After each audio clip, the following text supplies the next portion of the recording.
I'm Mark Peikert, the editor-in-chief of Backstage. I'm thrilled to be here with Gillian Jacobs, especially because I really, really love the show. Oh, thank you.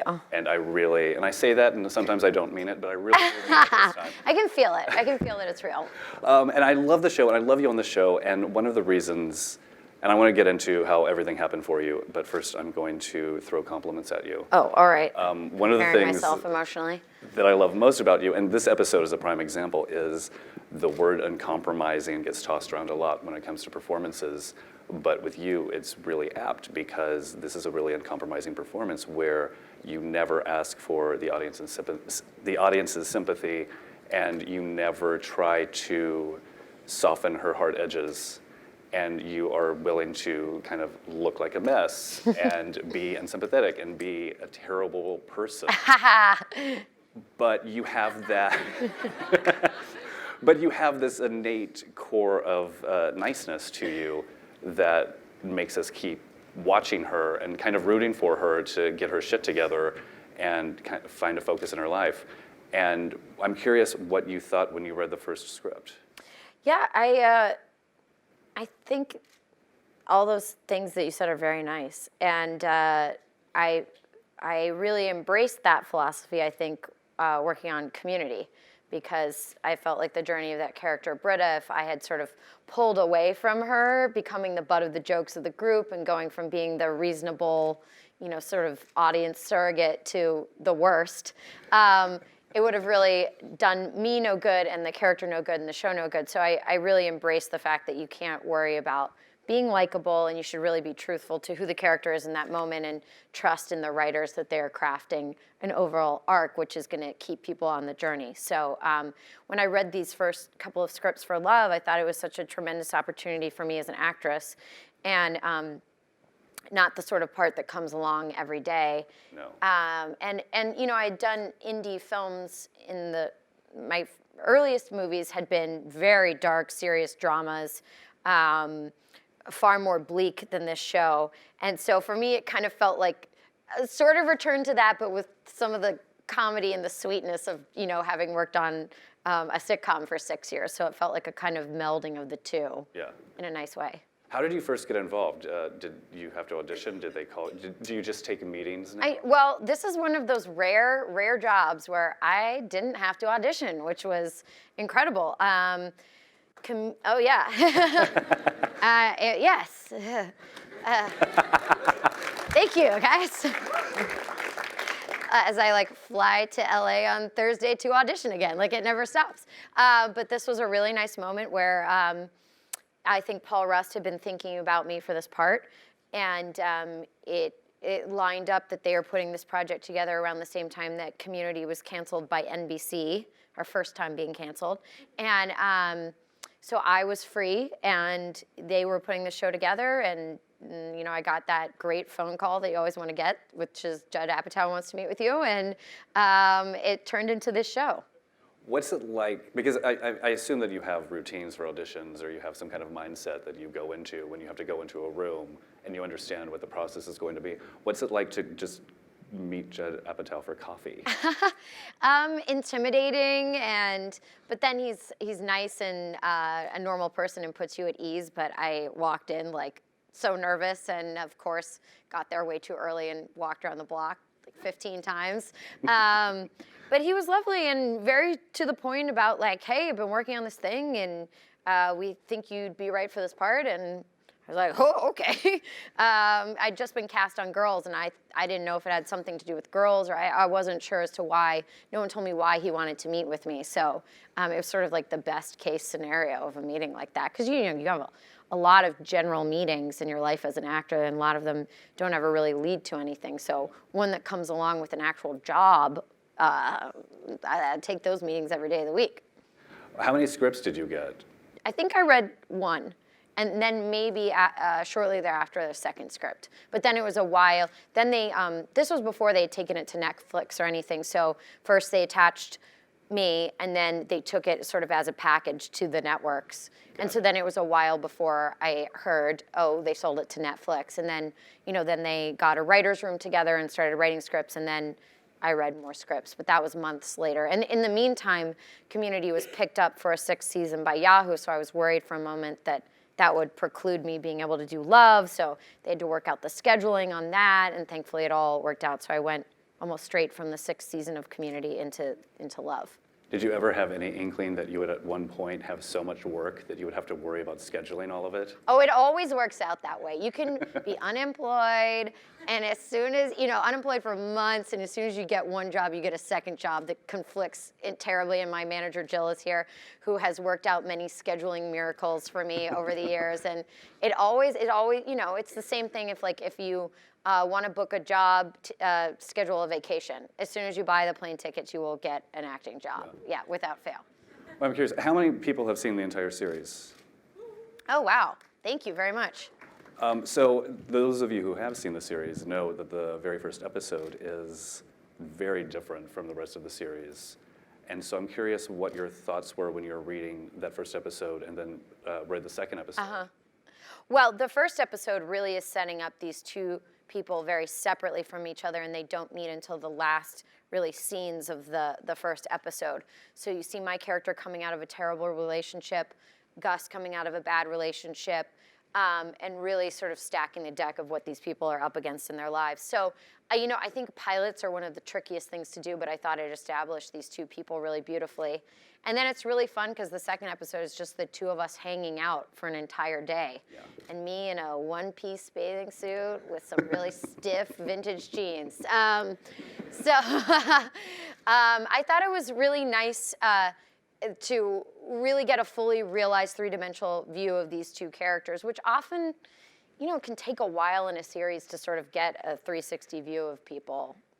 Did it help that that first episode was the two of you establishing characters independently of one another? Yeah, because I think that's one of the things I like about this show is that you do see my work life, my friends, his work life, his friends, that it's not just scenes of us together in a relationship. And so it gave you the space in the first episode to establish those dynamics. Did you immediately hit it off with Paul? Yeah, I only met Paul briefly. He was a writer on the comedy Bang Bang TV show, which I had appeared on. And we have some friends in common, but I didn't come up through UCB, the improv world, which is really where he trained and performed for so long. So shockingly, we didn't really know each other. But yeah, he's such an easy person to get along with. He's incredibly kind. He's very generous. He's incredibly complimentary. He's always goes out of his way to be so welcoming to all the guest stars on the show and make everybody feel so appreciated and valued. So he's pretty hard to not get along with. Well, what's it like? Is he good at switching between writer and producer and actor? Yeah, I think increasingly. I think the first 2 episodes, I could sort of see him be like, did we get it? Should we get that version? Do we get that line? You can see that. It's an enormous amount of pressure to both be in, almost all the scenes and be writing the show and sort of have that other part of your brain going at the same time. But I think he wears those 2 hats well. Yeah, it's a lot to take on, He's having to write drafts of scripts as he's shooting. It's like, where do you find the time? I'm exhausted just by acting. I go home and collapse. I can't imagine going home and then having to write, the 9th episode or whatever. When you shot 2 seasons. We're shooting season 2 now. We're not quite finished with it yet. All right, I won't ask for spoilers. Please don't. You'll get me in a lot of trouble. I would never. Thank you. But I feel like you're about to. Is there a lot of improv on set with Paul and with Claudia? Yeah. Claudia Doherty, who plays Birdie, I think is incredibly talented. So fart. Why do I keep saying so fart? I've said so fart twice today. So smart. God, I'm tired. She is so smart, so funny, and incredibly gassy. She's remarkable, I think. Whoops, there that goes. She's brilliant at improvising. So is Paul, obviously, having come up through UCB. And in the episode you guys just watched, the scene after we leave the Magic Castle where we're in the car and, I can tell he's mad at me and I'm trying to defend myself. And I'm and he acknowledges that there is a problem with sexism in the magic community. That's almost an entirely improvised scene. And also my heckling of the magicians was almost all of my improvs. So that was my terribleness at work. Well done. Thank you. You're terrific at being terrible. But I'm curious, was there dialogue that you tweaked and kind of played off of and improv in those two scenes? Yeah, I mean, there was a written scene for us in the car, but I think I was trying to expand on the notion that Mickey did enjoy aspects of that evening, just weren't the same ones that Gus did. I felt like I sort of had to defend her. That she did like watching the lady watch the magic trick. She liked the singing piano, magic piano. She just wasn't really into the show. So I felt like Mickey could state a stronger case on her own behalf. And so thankfully they kept a lot of that in there. And then, yeah, there was no real scripted dialogue of me not enjoying the magic. So a lot of that was just me coming up with awful things to say that in a quiet room as that man was doing the tricks on stage. So there's nothing like heckling somebody in a silent room as they're having to like continue to smile and do their magic for you. It was very uncomfortable. Did you work some stuff out in that scene? Oh, I got out all my anger at magicians. No, I had no axe to grind when it came to magic. But I think one of the reasons why this episode, more than any other episode, well, with the exception of the housewarming party. Oh, yeah. Oh, boy. But one of the reasons this episode really stuck with me is that car scene, because I think we've all been on the date that goes terribly, and at a certain point you realize that you both had a terrible time for different reasons, and you're trying to retroactively rectify it. Yeah. It's like, no, we had fun doing this. Remember those 10 seconds of fun? Yeah. Those are really fun. Those 10 seconds were the best. And that's what's there were so many of those moments in the series where we're seeing relationships portrayed in a way that we don't often in television, and in that kind of nitty-gritty minutia. Yeah. Well, and I was saying to someone else that I felt like those first dates and moments of getting to know each other, everything feels so precarious, like the entire fate of the relationship is on the line, and one false move is going to bring it crumbling down, and you sort of feel that with them. It's like they've clearly been very attracted to each other. They had sex earlier that night, but the fact that she didn't like the magic, is that going to bring this all screeching to a halt? Like, what is that? Or is she just a tremendous asshole who can't let him enjoy something that he clearly loves? It's like, people getting in their own way, but also just torturing themselves with these first fumbling moments of a relationship. There's also that amazing moment where we see what he's chosen for her to wear. Oh, yeah. That dress cut me up. I have to tell you, those sequins, it was, I tried the dress on, it was fine for the fitting, and then when we went to shoot it, I put it on my trailer, and I went to set, and I realized I looked like I'd been attacked by a cat. Like, I had these gashes on my arms from those sequins, and so I had to be much more careful for the rest of the episode that I didn't like gouge myself. But yeah, of course, he picked a dress where she can't wear a bra, like typical man. But that's another thing that is so great about the show is the costumes are so character specific. Jennifer Eve, who's the costume designer, I think is incredible, and I feel like deserves so much credit for this show as well, because that is truly, her aesthetic that you see on screen, and I feel like she cares so much about the details. Like, I remember we went to this vintage clothing fair before we started shooting, and she had me try on like 50 rings, and is really like, no, not that one there, but maybe there, and really like set it. And I wear the same 6 rings for every single scene. I know them by heart, where they go now. And it really, for me, is like I go in my, trailer, I put on those rings, and now I'm Mickey. And that was really just like her, because I don't own any of this. This all goes back to my stylist. I'm not a jewelry person in real life. And so when friends came to visit me on set, they're like, I know that's not you because of those rings. You'd never be wearing those rings. But it really, she helped me so much in creating the character with the wardrobe. Is that, do you use costumes a lot to help you find the character, or is it just... This one especially. I feel like this project, probably more than just about any other. A lot of indie movies, you're wearing your own clothes. I was in this theater a few weeks ago for the Tribeca Film Festival for a movie where I was like, oh yeah, that's my dress. Oh, those are my shoes. You know, like a lot of times in indie movies, you end up wearing your clothes a lot. But this was really nice because it felt like very stylish and clothes I was totally into, and I agreed with the style of the character, but also very distinct from me as a person. So it feels like I'm putting on a costume when I put on those clothes. Yeah, and certainly the one piece with the jeans. Oh boy. Immediately tells you who this woman is. That costume took, I can't even, like 6 hours of fittings, I'm not even kidding you. We tried on 50 outfits. I thought for sure one of them would work. Nope, threw them all out. 50 more outfits, nope, threw them all out. I mean, like hour upon hour. Jill, once again, scheduled those fittings. She can tell you how many times. It's like that you gotta go back in, they didn't find it. And I remember Jennifer being like, I don't know, what about like a bathing suit under jeans? I don't know. And then that was it, you know? And I think credit to Judd for being like, that's the one, insisting on it. I was so uncomfortable in that outfit, but you're like, no, this is something, this is saying something. Clearly, this outfit says something about this character, and you know, I think people really seem to respond to it. I've seen a lot of fan art of me in that outfit, so it seems like it struck a chord. Are you good at taking discomfort, like the costume discomfort, and ignoring it, or do you work it into the character?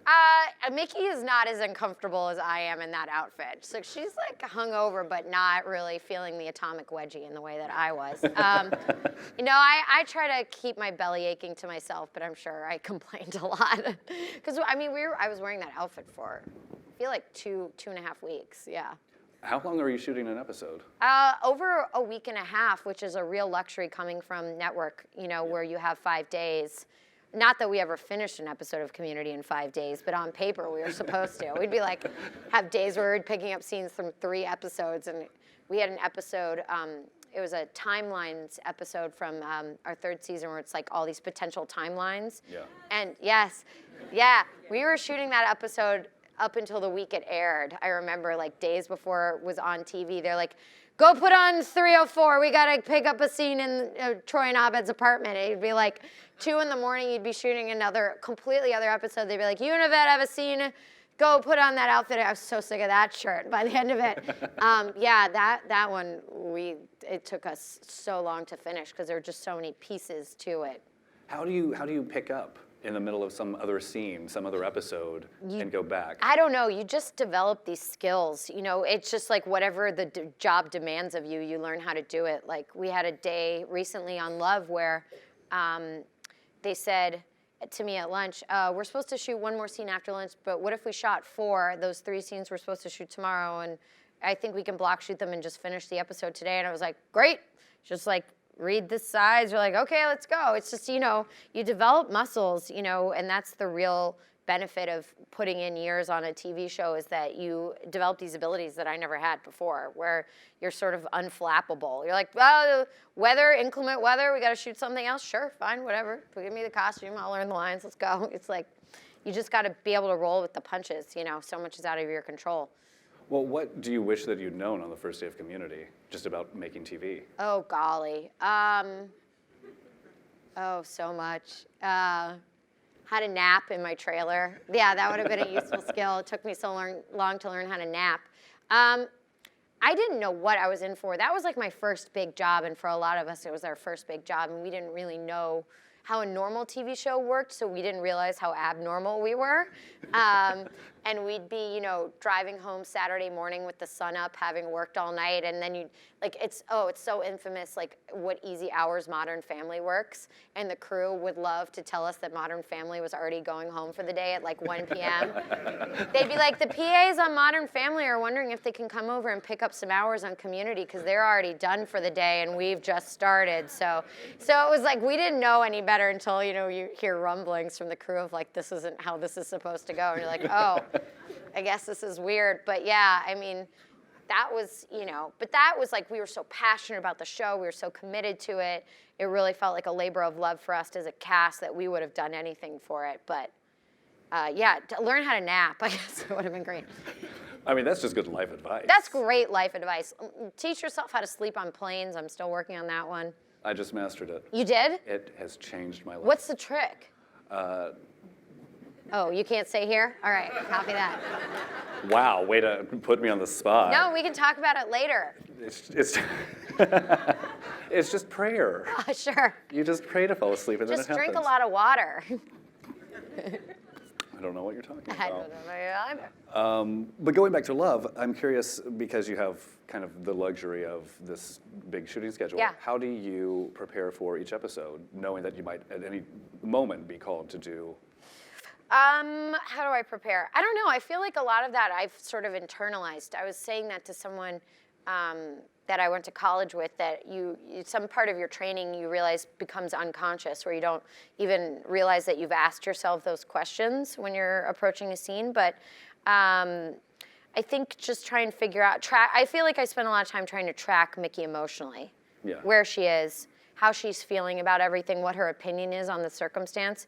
And so I feel like as long as I'm in line with what I think her emotional journey is, I think it all sort of falls into place. And we're very lucky to have great directors on the show who, sort of steer us in the right direction. But yeah, I feel like it's my responsibility as the actor who plays Mickey to sort of keep track of where she is emotionally at any given time. Is that all internal work, or do you have like one of those boards with yarn? I don't have a board. I don't have yarn. I'm not beautiful minding it in my trailer. You're napping in your trailer. Yeah, I'm napping now. I'm covered. I've wrapped the string around me.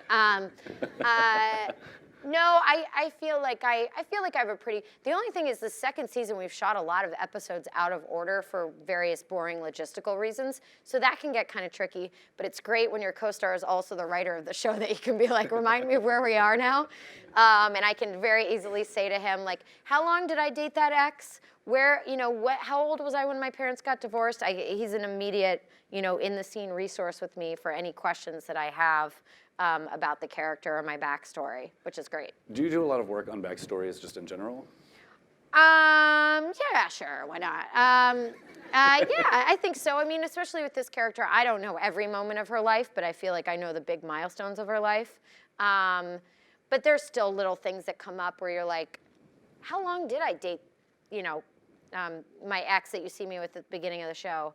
And they're like, I don't think Mickey's ever made it past 8 months. I was like, that feels right. Yeah, she never hit it to a year with any of her exes.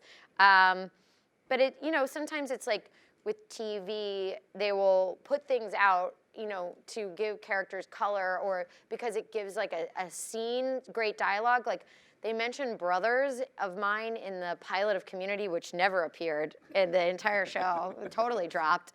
And you saw my parents in the final season of the show. They never made mention of my brothers. So sometimes it's like, the writers, they write that. And I'm sure Dan had every intention of keeping those brothers throughout the show. But then it's like, we don't need that anymore. And then it's like Annie has a brother that we never heard about until he suddenly appears in an episode. So some of it, if you're too precious with it, it'll drive you crazy. Yeah. But I think with a show like Love, they try to hew a little more closely to whatever they've established in the dialogue. Well, when you have something like brothers in a pilot, do you keep that in the back of your mind? I kept pitching friends of mine as the brothers. Like, my friend so-and-so would make a great brother. We should bring him on. They'd be like, we don't need the brothers. And going back to your audition coming up next week, I have to cough, but I'm terrified of the microphone. Do it. Sorry, guys. That was horrible. That was awful. I just didn't want to blow out the speakers. Like Clara Bow making her talkie debut. Oh, my. Yeah, stick with me, kid. Got to get a Bob to talk to you. Going back to your audition, do you have audition rituals? Do you have routines?